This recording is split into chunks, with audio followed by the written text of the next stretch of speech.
Inilah Injil Yesus Kristus menurut Yohanes. Dimuliakanlah Tuhan. Setelah Yesus mempergandakan roti, keesokan harinya, orang banyak yang masih tinggal di seberang danau Tiberias melihat bahwa di situ tidak ada perahu selain yang dipakai murid-murid Yesus. Mereka melihat juga bahwa Yesus tidak turut naik ke perahu itu bersama-sama dengan murid-muridnya, dan bahwa murid-muridnya saja yang berangkat. Tetapi sementara itu, beberapa perahu lain datang dari Tiberias ke dekat tempat mereka makan roti, sesudah Tuhan mengucapkan syukur atasnya. Ketika orang banyak melihat bahwa Yesus tidak ada di situ, dan murid-muridnya juga tidak, mereka naik ke perahu-perahu itu lalu berangkat ke Kapernaum untuk mencari Yesus. Ketika orang banyak menemukan Yesus di seberang laut itu, mereka berkata kepadanya, "Rabi, bila mana engkau tiba di sini?" Yesus menjawab, "Aku berkata kepadamu, sesungguhnya kamu mencari aku bukan karena kamu telah melihat tanda-tanda, melainkan karena kamu telah makan roti itu dan kamu kenyang. Bekerjalah bukan untuk makanan yang akan dapat binasa, melainkan untuk makanan yang bertahan sampai kepada hidup yang kekal, yang akan diberikan Anak Manusia kepadamu. Sebab dialah yang disahkan oleh Bapa Allah dengan materainya."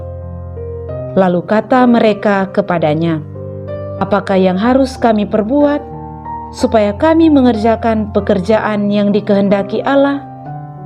Jawab Yesus kepada mereka, "Inilah pekerjaan yang dikehendaki Allah, yaitu hendaklah kamu percaya kepada Dia yang telah diutus Allah." Demikianlah Injil Tuhan. Terpujilah Kristus. Saudara-saudari terkasih di dalam Tuhan Yesus Kristus, renungan kita di saat ini diberi judul Makanan yang tak dapat binasa. Saudara-saudari terkasih, salah satu kecenderungan dasaria manusia pada umumnya ialah ingin mengulangi apa yang sebelumnya pernah menyenangkan dirinya. Jika seseorang pernah menikmati makanan yang enak, ia cenderung mencari kesempatan agar dapat menikmatinya lagi. Itu juga yang menjadi pengalaman orang banyak yang diberi makan oleh Yesus dalam peristiwa penggandaan roti. Pengalaman itu agaknya sangat berkesan, sehingga membuat mereka ingin mencari Yesus dan tentu saja berharap agar Yesus dapat melakukan mujizat seperti itu lagi. Itulah motivasi utama mereka dalam mencari Yesus. Saudara-saudari terkasih, namun Tuhan Yesus menangkap motivasi yang kurang baik itu. Dengan tegas, Ia menegur mereka dengan berkata, "Sesungguhnya kamu mencari aku bukan karena kamu telah melihat tanda-tanda, melainkan karena kamu telah makan roti itu dan kamu kenyang." Dengan teguran itu, Tuhan Yesus bermaksud mengubah cara pandang mereka dalam memaknai mujizat yang telah dilakukannya. Bagi Tuhan Yesus, peristiwa penggandaan roti itu seharusnya ditangkap sebagai tanda yang mengungkapkan kehadiran Allah yang berbelas kasih dan memperhatikan kebutuhan hidup umat-Nya. Karena itu, yang dituntut adalah kemampuan untuk melihat tanda kehadiran Tuhan itu, serta berusaha untuk terus-menerus mencari Dia dengan iman dan kepercayaan.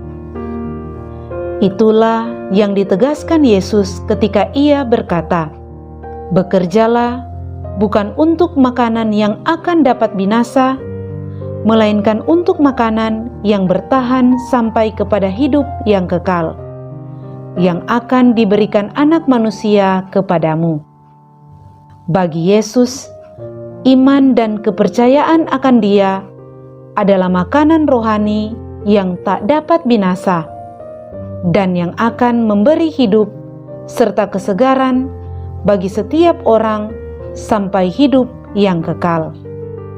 Mereka yang hidup dengan makanan rohani seperti itu akan terdorong untuk dalam keadaan sesulit apapun tetap teguh mewartakan Kristus yang diimaninya kepada orang lain, seperti yang ditunjukkan oleh Santo Stefanus dalam kesaksiannya.